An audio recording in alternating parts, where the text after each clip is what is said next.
Good afternoon, welcome uli sa aking vlog sa aking makulong garden.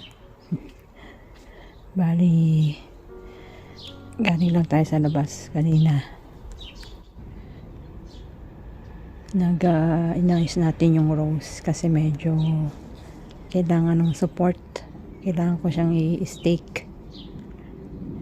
Bali, hindi ko masyado na video kasi nga front garden, may mga taong dumadaan. Kaya, ano naman, jahe naman magsalita na mag-isa. So, dito tayo ulit sa back garden na magulo. Hanggang ngayon talaga, wala akong time na ayusin. Kasi, bukod niya dun sa harapan, dito sa likod, yung mga tinatanim ko naman. Yung mga seeds o kaya yung bare root niya, yan. Kaya sa sunod na day off uli pala yung rose update, may mga bulaklak na siya, yan. Dami din siyang buds, yung mga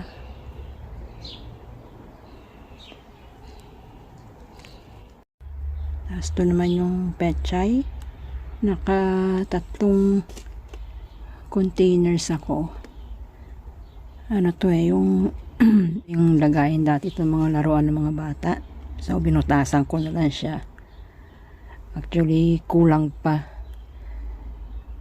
Kailangan ko pa ng isa siguro para makumpleto ko na yung mga pechay.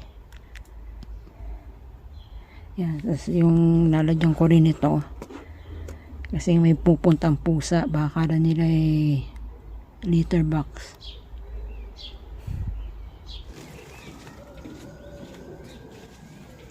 Bali, naisipan kong linisan tong sitting area kasi medyo nagugulo na ako sa kanya.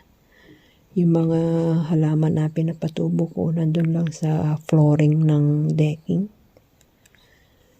So, dahil maganda na yung panahon, maganda medyo may pahingahan dyan, mag-chill. Kaya yan, nilinisan ko muna.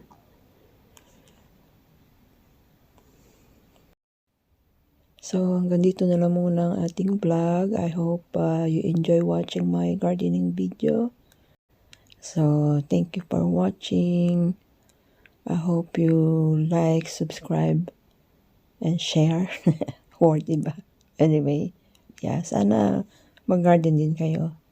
Thank you for watching. Bye!